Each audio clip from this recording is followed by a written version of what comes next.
लायक और कोई जिस पे भरोसा करेंगे वो धोखा ही देगा, लेकिन भगवान का दामन जिसने थामा है, अगर आप साथ में हैं तो कोई दिक्कत नहीं। हमने भरोसा कर लिया हर शाम का, हमने भरोसा कर लिया सरकार शाम का, सरकार शाम, सरकार शाम, सरकार शाम का, सरकार शाम, सरकार शाम, सरकार शाम का, सरकार शाम, सरकार शाम, सरकार शाम का, सरकार शाम, सरकार शाम, सरकार शाम का। दीवाना बन गया हूँ, दीवाना बन गया हूँ, दीवाना बन गया हूँ सरकार शाम का, हमने भरोसा कर लिया सरकार शाम का।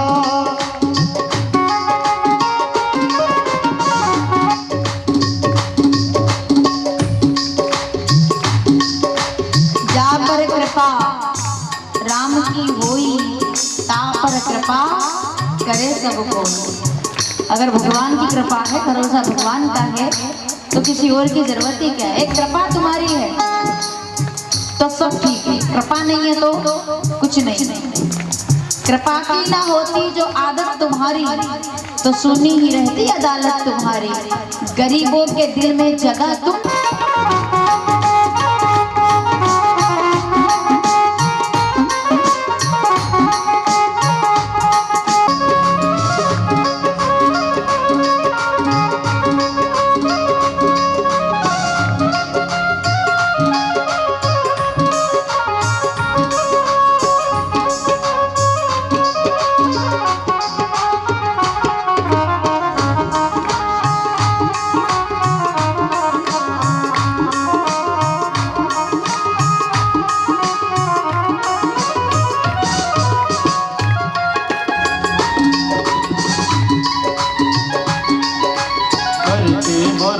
शाम का मेरा निष्पिया, करके भरोसा शाम का मेरा निष्पिया,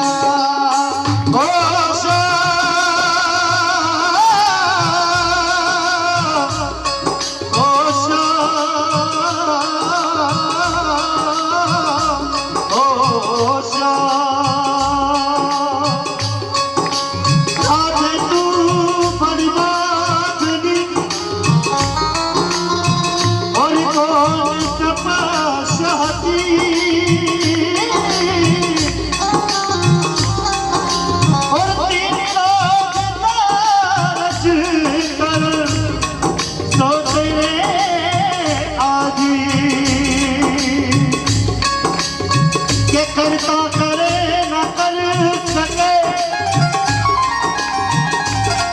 और ना करे सो हो, साथ में मेरे शाम से बड़ा न हो, करके भरोसा शाम का मेरा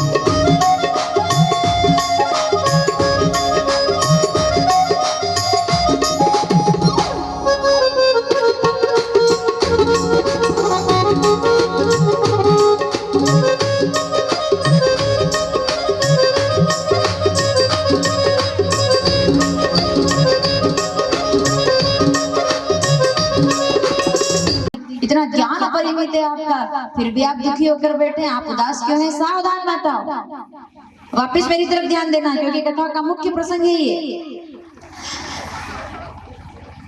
आपकी परेशानी का कारण क्या? आप असंतुष्ट क्यों हैं?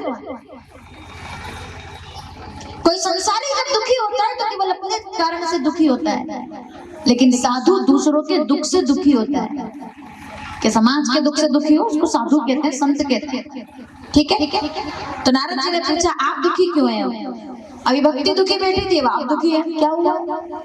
व्यास जी कहते हैं इतने पुराणों की रचना कर दी, इतना सब रच डाला, इतना सब लिख दिया, सब कुछ मैंने किया है, उसके बावजूद भी मुझे संतुष्टि नहीं मिल रही कि अभी कुछ बाकी है। 17 पुराण की रचना की है मैंने विष्णु पुराण की रचना की है, मैंने पद्म पुराण की रचना की है, मैंने स्कंद पुराण की रचना की है, मैंने कितने प्रकार से पूर्व पुराण की रचना की है, मैंने मत्स्य पुराण की रचना की है, मैंने भविष्य पुराण की रचना कर दी। ऐसे बड़े बड़े पुराणों की रचना करके बैठा हूं। रुद्र पुराण की रचना की है, वायु पुराण की रचना की है, इतने पुराणों को रचने वाले व्यास जी महाराज दुखी हैं। क्यों दुखी हैं आप? बोले इतने पुराणों की रचना करने पर संतुष्टि नहीं मिल रही, जैसे कुछ अभी अधूरा है। नारद जी कहते हैं अच्छा मैं जो समझ गया क्या तकलीफ है आपको। बोले क्या? कि एक बात बताइए जरा, 17 पुराणों में आपने किसके बारे में लिखा है? बोले भगवान के बारे में, है ना? भगवान के बारे में लिखा है। अच्छा तो आप असंतुष्ट इसलिए हैं? उसका जवाब मुझे मिल गया है कि अब तक आपने जितने पुराणों को रचा सब में भगवान के बारे में लिखा है। अब 18वें पुराण के रूप में कुछ ऐसे पुराण की रचना कीजिए जिसमें भगवान के साथ साथ उनके भक्तों का भी गुणगान किया जा सके। भक्तों के बारे में लिखिए तो आपको संतुष्टि मिलेगी, क्योंकि भोजन की थाली है सामने।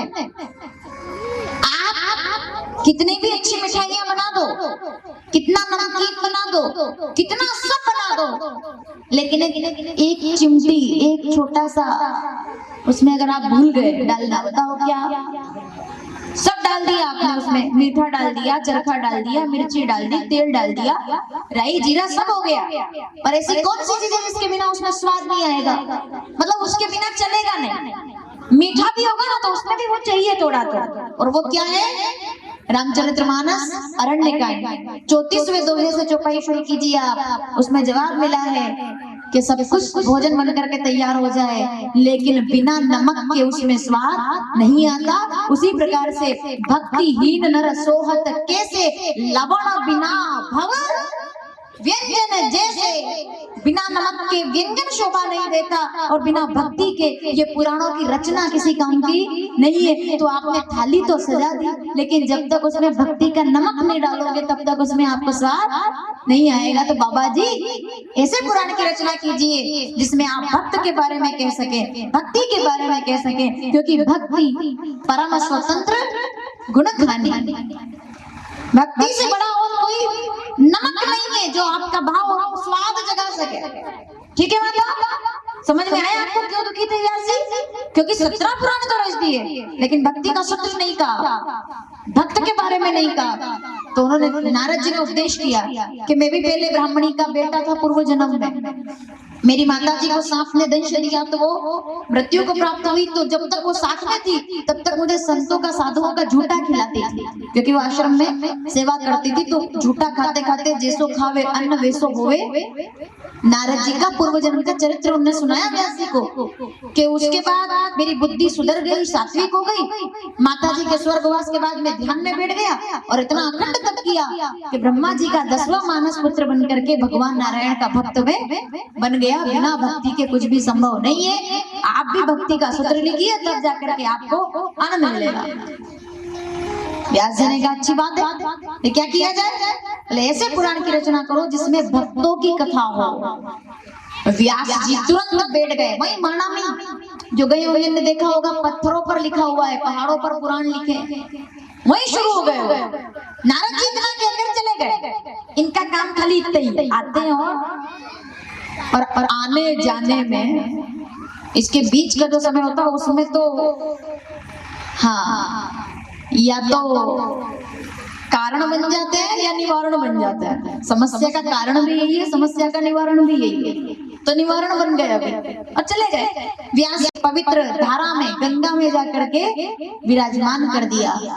तभी से लेकर अभी तक 10 दिनों की पूजा के बाद 11वें दिन में गणेश जी को घर से उठा करके नदी के अंदर प्रवाहित किया जाता है। उसका कारण है ये, हम जो गणेश जी का विसर्जन करते हैं ना माता, आपको पता है क्यों करते हैं? 11वें दिन में जल के अंदर प्रवाहित क्यों किया जाता है? भाई कन्हैया जी को जन्माष्टमी पर पूजा करते हैं तो जल के अंदर छोड़ कर आते हैं क्या? राम जी को उत्सव मनाते हैं तो जल के अंदर छोड़ के आते हैं क्या? गणेश जी को क्यों छोड़ कर आते हैं? क्योंकि भागवत लिखने के बाद शरीर में जो तेज प्रकट हुआ ना, तो उसकी वजह से देखा व्यास जी ने कि उनका पूरा शरीर तेजवान हो गया है, अग्नि प्रकट हो रही है। उस अग्नि को शांत करने के लिए उन्हें गंगा के अंदर विराजमान कर दिया। और लोगों को लगता है कि गणेश जी को उठा करके 11 दिन तक पूजा करो, उसके बाद नदी में डाल देंगे, फिर वो गले ना गले मिट्टी के होंगे तो अच्छी बात है, मिट्टी का नहीं होगा तो बड़ी दिक्कत हो जाती है।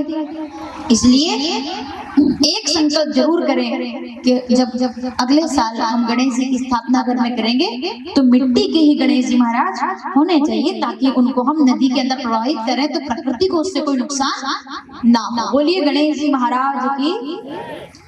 ऐसे दिव्य पुराण की रचना हो गई। अब इतना पुराण रच तो दिया, श्रीमद इसका नाम क्या होगा? जिसके अंदर भगवान के गुण हैं, भक्तों की कथा है, ऐसे महापुराण को श्रीमद भागवत नाम दिया गया। बोलिए भागवत महापुराण की।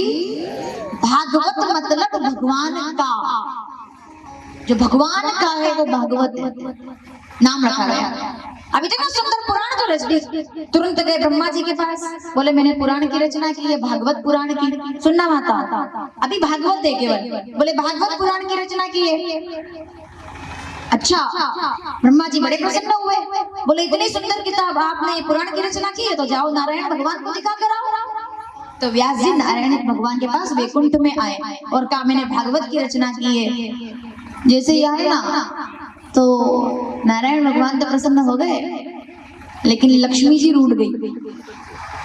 बोले ऐसा कैसा पुराण जिसमें भागवत तो लिखा है लेकिन मेरा तो नाम ही नहीं है, भागवत पुराण की जय हो। अभी तक यही चल रहा था। तो व्यास जी ने कहा देवी जी आप नाराज मत होइए, मैं आपको की श्री लगा दिया आगे, और बिना श्री के काम पूरे होते नहीं है। अच्छे अच्छे लोगों को श्री तो लिखना ही पड़ता है।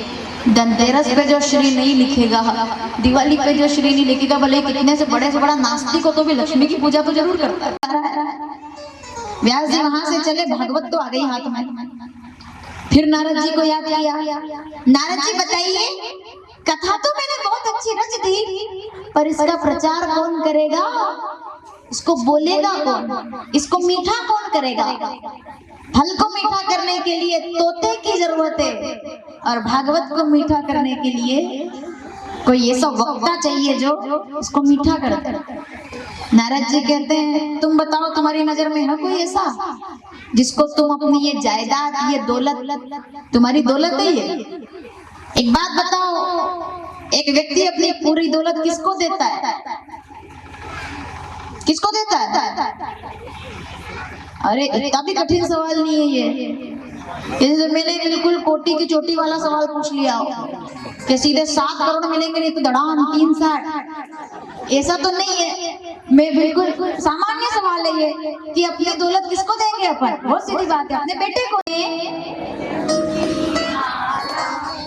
इस श्लोक का मतलब क्या है वो मैं आपको हिंदी में बता रही हूँ, सब आएंगे और थोड़ा मेरे जैसे बैठ करके ठीक ठाक व्यवस्थित हो जाओ, क्योंकि भगवान की आरती है ना तो उसका अपना एक मर्यादा नहीं है। जिन लोगों को श्लोक ना समझ आया हो वो हिंदी का अर्थ समझ लीजिएगा। इस पूरी आरती में इस श्लोक का मतलब बताया गया है कि भगवान कैसे लग रहे हैं, कि वो मोर को हाथ लगा देते हैं पंख को तो उसको मोर मुकुट।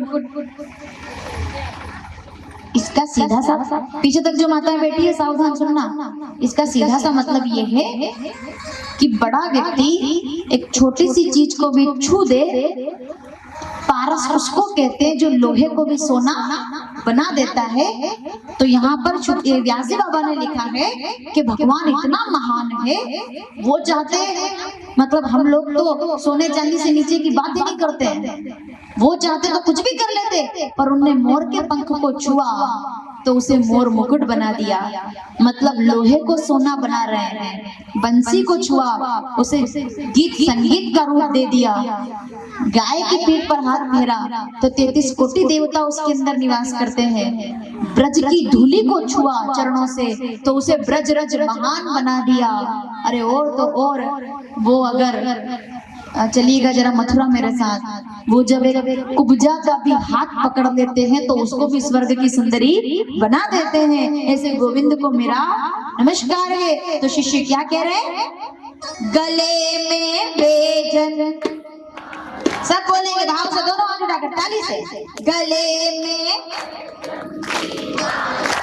बजावे मुरली, श्रवण में कुंडल, नंद के आनंद, लाज रखो सब नर नारी की, श्री गिर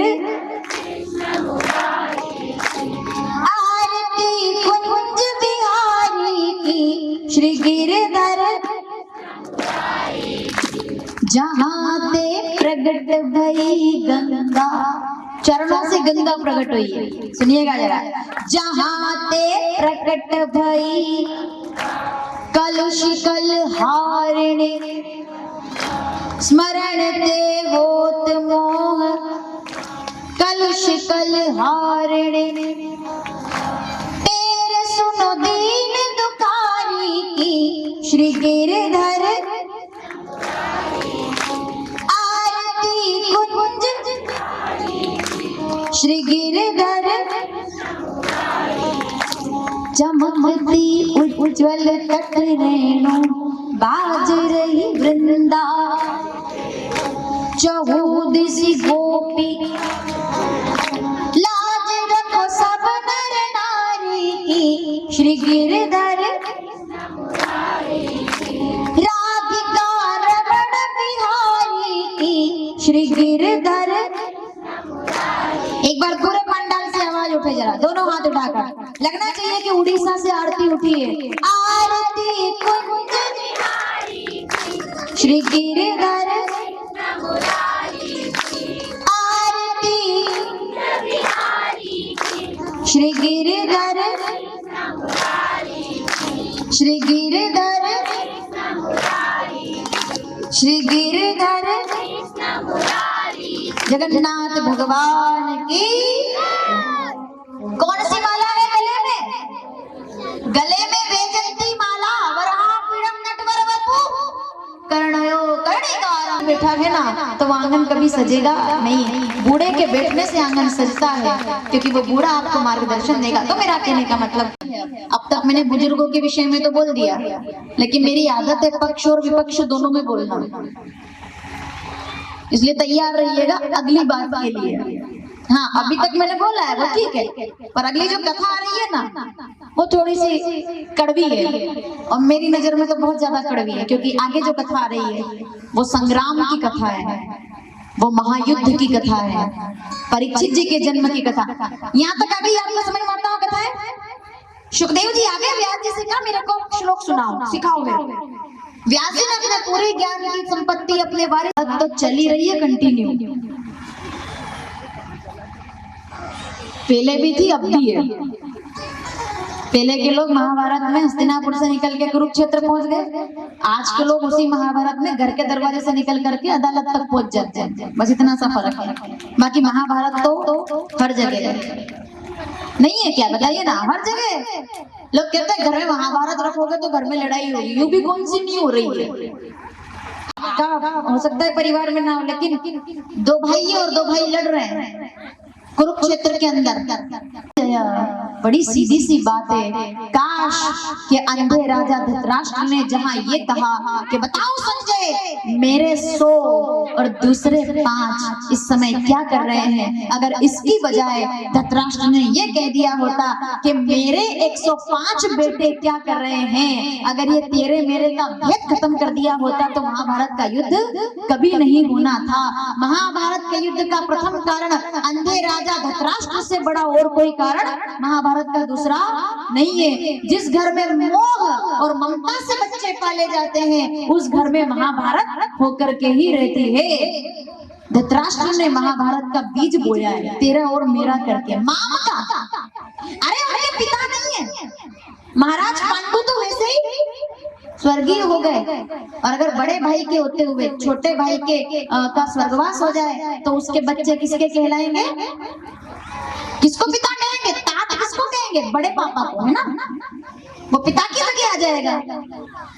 पांडवों ने तो धृतराष्ट्र को अपने पिता के समान माना, लेकिन धृतराष्ट्र ने कभी पांडवों को अपने बेटे जैसा मान लिया होता तो महाभारत कभी नहीं होता। तेरे और मेरे में महाभारत होता है, ये मैं नहीं बोल रही हूँ। रामचरितमानस उत्तरकांड 120 दोहा 15वीं चौपाई। मोह सकल व्याधिन कर मूला। बोल रही थी कि बुजुर्गों की सुननी चाहिए। वो सभा नहीं होती जिसमें कोई बूढ़ा ना हो, जिसमें कोई बुजुर्ग ना हो, और वो बुजुर्ग भी सम्मान और प्रणाम का अधिकारी नहीं रह जाता जो समय पर सही और गलत में अंतर ना कर सके, फिर वो सम्मान का अधिकारी नहीं रहता, वो मोह में डूबा हुआ है। धृतराष्ट्र जैसा बूढ़ा मोह में डूबा हुआ है। मेरी रक्षा कीजिए महाराज। कौन बोल रही है बताओ? अग्निसुता पांचाली द्रौपदी यज्ञ से नहीं कहते मेरी रक्षा कीजिए महाराज, राजा है आप, मैं प्रजा हूँ आपकी, कुल वधू हूँ आपकी, आप रक्षा कीजिए महाराज। मौन।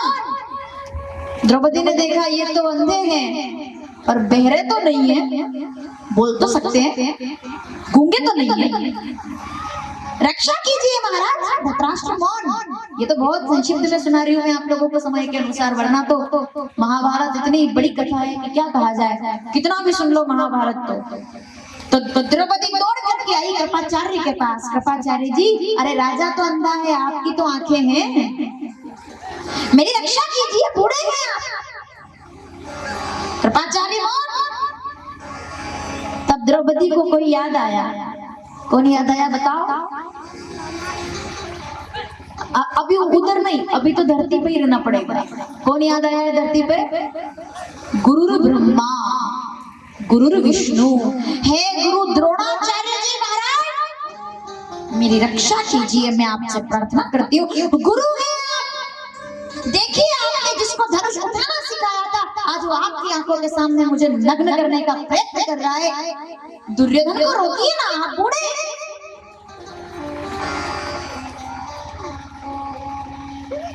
अपने बेटे का सुनहरा भविष्य जिसको दुर्योधन के पैरों की चाटुकारिता करने में नजर आ रहा है कि अगर मैं बोला तो अश्वत्थामा का भविष्य बिगड़ जाएगा। कितनी हैरानी की बात है।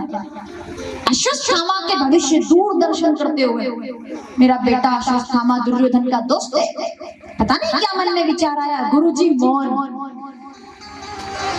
यही तो फर्क होता है, गुरु है ना तो मौन है। आप कहोगे फिर ये कैसे गुरु है जो मौन है? सावधान, गुरु है इसलिए मौन है, अगर सदगुरु होता तो मौन नहीं होता। सदगुरु होता ना तो बोलता। अरे सदगुरु तो वो होता है, नाम बताना मुझे आप लोग। सदगुरु तो वो होता है कि जो धर्म की रक्षा के लिए अपनी हड्डियां निकाल कर दे देता है कि जाओ ऐसा अस्त्र बनाओ जिससे तुम वृत्रासुर का वध कर सको, मेरी हड्डियों से बनेगा तो मैं हड्डियां दे दूंगा। ये परंपरा दधीची से प्रारंभ होती है। वो सदगुरु है जो धर्म की रक्षा के लिए ऐसे।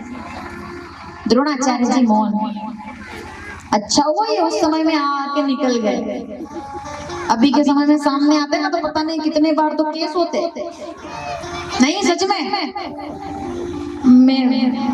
मेरा बड़ा कड़वा अनुभव है महाभारत का, इसलिए मैं बहुत कम बोलती हूँ इस विषय कि इसमें मेरा मामला बहुत गड़बड़ हो जाता है। नहीं मुझे बताओ आप। कृपाचार्य बैठे चुप होकर के, द्रोणाचार्य और तब द्रौपदी ने देखा और अब द्रौपदी को कोई याद आ गया, नहीं नहीं, जब तक वो है तब तक मुझे किसी की जरूरत। बताओ बताओ कौन याद आया? भगवान? नहीं, अभी कहाँ इतनी जल्दी इंसान को भगवान याद आता है, अभी तो कोई और याद आ गया। बोले जब तक वो बैठे हैं तब तक मुझे चिंता की जरूरत। ओहो, आप बैठे महामहिम, नाम बताना। अरे बोलिए महाराज, इस सभा में सबसे बूढ़े हैं आप। मैं नाम भूल गई, आप लोग याद दिलाएंगे। सबसे बूढ़े हैं आप, अरे गंगा पुत्र हैं आप, विष्णु सहस्त्र नाम का पाठ करने वाले। जगत में जब जब भी प्रतिज्ञा का नाम आता है तो सबसे पहले आपका नाम आता है। अगर मैं नाम भूल जाऊं तो आपको याद होना चाहिए, और समझ लो कि मैं तो भूल गई। मैं आपसे ही पूछूंगी, कौन है वो जो विष्णु सहस्त्र नाम का पाठ करते हैं तो देव प्रबोधिनी एकादशी पर अर्जुन के द्वारा चलाए हुए बाण से गंगा प्रकट हो जाती है? गंगा पुत्र, सबसे ज्यादा बुजुर्ग, अपने पिता के एक वचन पर जीवन भर का अखंड ब्रह्मचर्य धारण कर लेने वाले, और ये कहते हैं कि जब तक मैं हूँ जीवित तब तक मैं इस कुल की संरक्षण करूंगा, मैं इस राज्य का संरक्षण करूंगा। ऐसे अपने प्रतिज्ञा के बल पर अपना तेज धारण करने वाले भगवान परशुराम के परम शिष्य। और इतना ही नहीं, जब धनुष उठाते हैं तो धरती कांप जाए। पितामह भीष्म, बोलिए पितामह, बोलिए। मैं आपकी कुल वधू हूँ, जिस कुल के संरक्षण का वचन लेकर बैठे हो, आपके द्वारा संरक्षित कुल की कुल वधू हूँ मैं। मेरी रक्षा कीजिए, कर्तव्य है आपका, क्योंकि बूढ़े भी हो, योग्य भी हो और सामर्थ्यवान भी हो। एक भुजा में 10,000 हाथियों का बल लेकर के भी आंख झुकाकर बैठे हो। उठिए और बोलिए।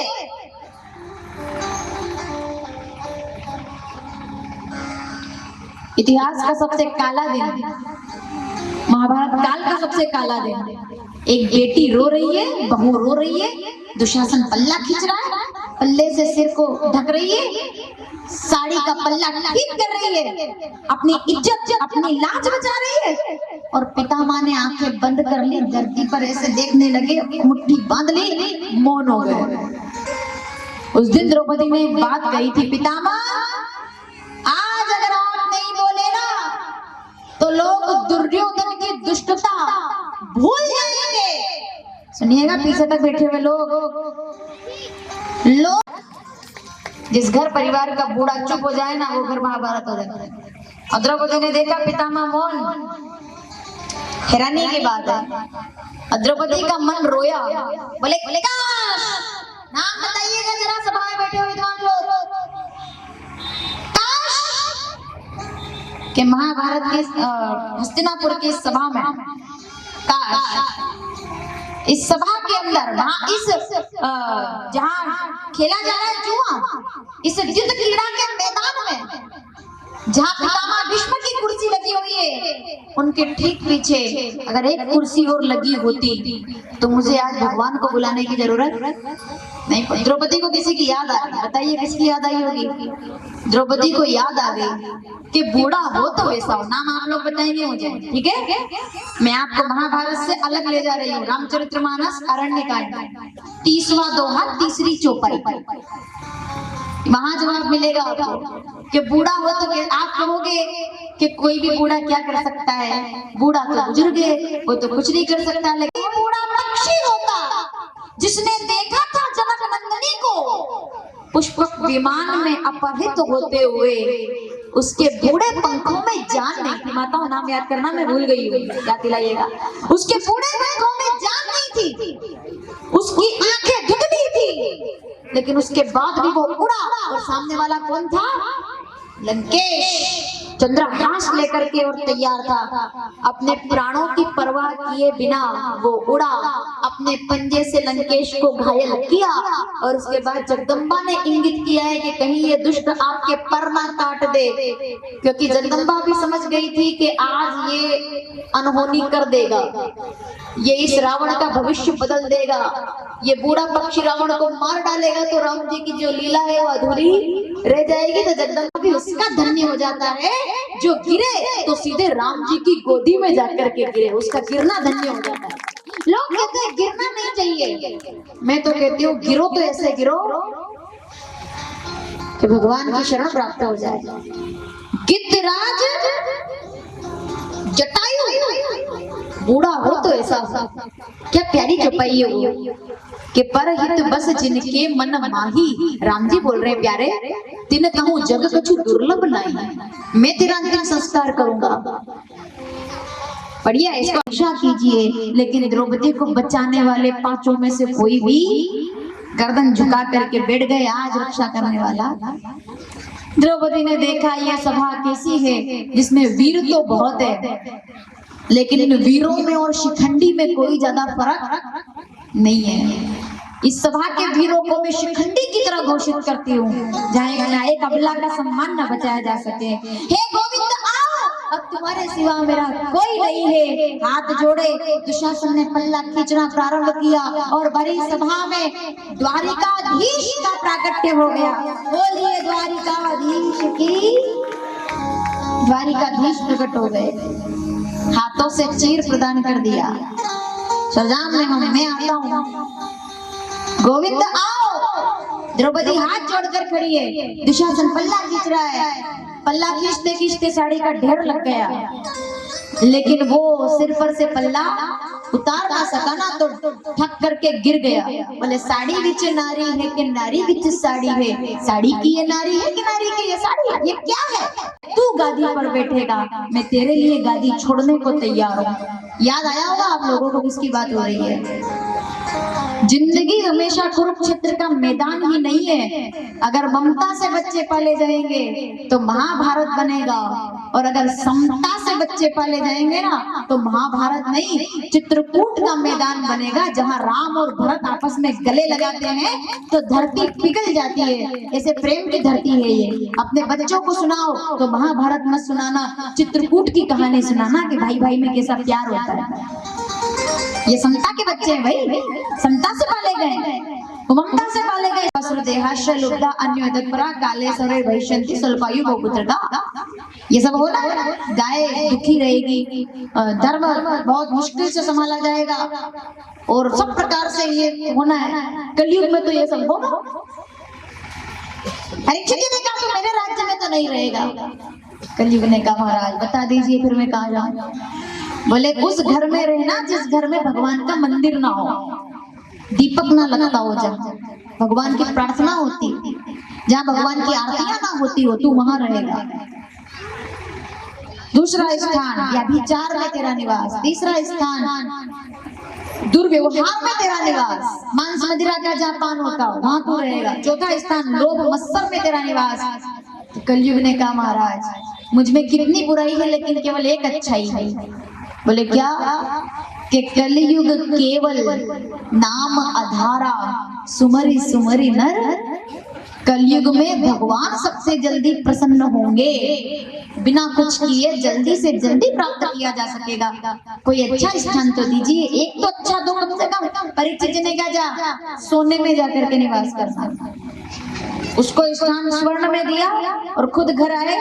खजाने में खोजबीन की तो पुराना मुकुट रखा हुआ था कहीं, तो पुराना मुकुट जरासंध के समय का, सबके मुकुट थे, शिशुपाल का मुकुट, जरासंध जिन जिन का वध हुआ था सबके मुकुट रखा हुआ था, उसे सिर पर लगाया और पुराना मुकुट लगा करके मुकुट अब तो बुद्धि पर बैठ गया। कलयुग शिकार करने का मन बनाया, अकेले जंगल में दौड़े आए, सैनिक पीछे रह गए, भूख प्यास लगी तो श्रमिक मुनि के आश्रम में जाकर के पानी मांगा।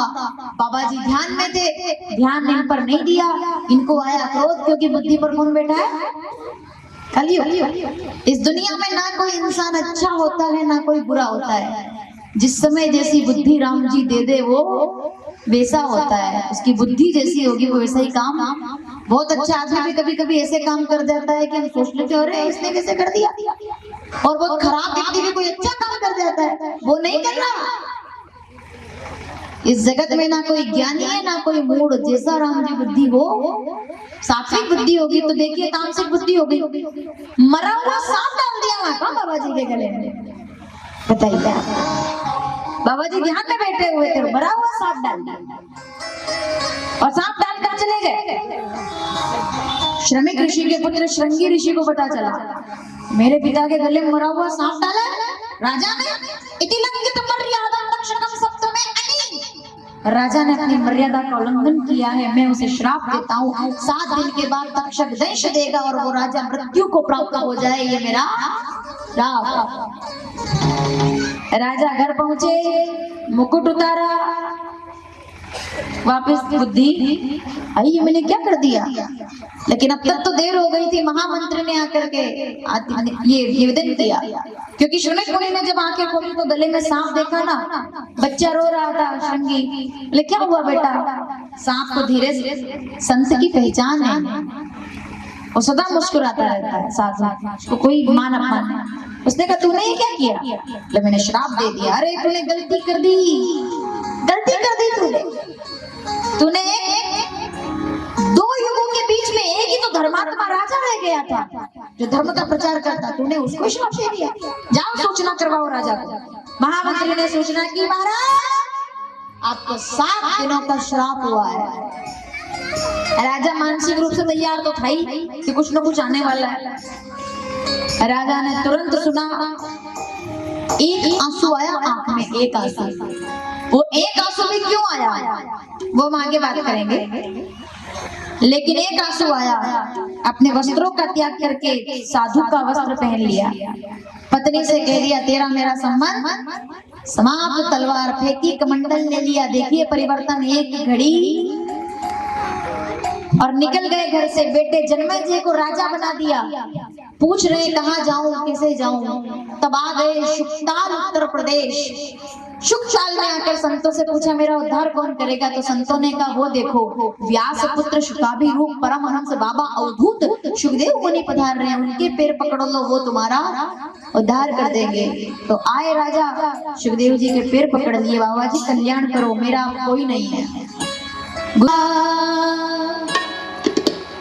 सहारा बिन तेरे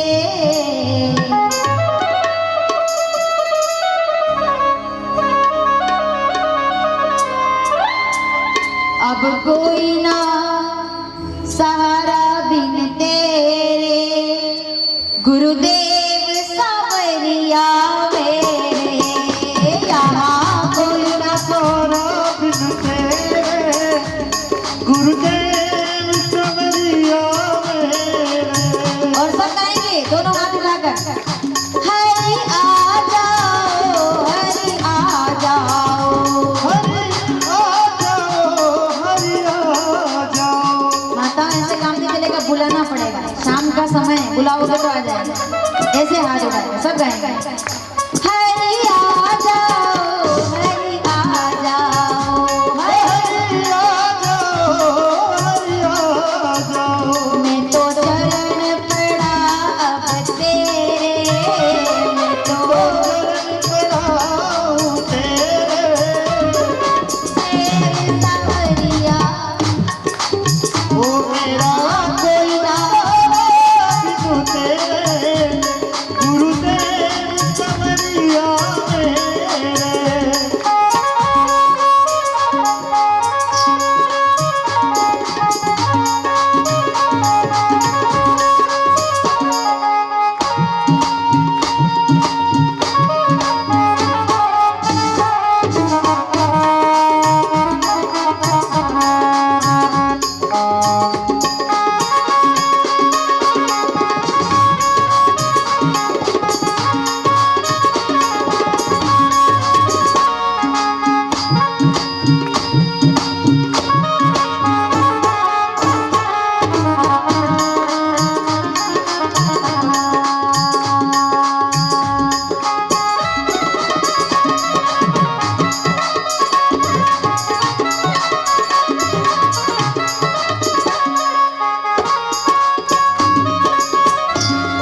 बिन के रंग में रंग दे कन्हैया अपने ही रंग में रंग दे कन्हैया अपने रंग में रंग दे सावरे अपने ही रंग में रंग दे कन्हैया अपने रंग में रंग दे कन्हैया अपने ही रंग में रंग दे कन्हैया अपने रंग में रंग दे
जगदम्बे मात की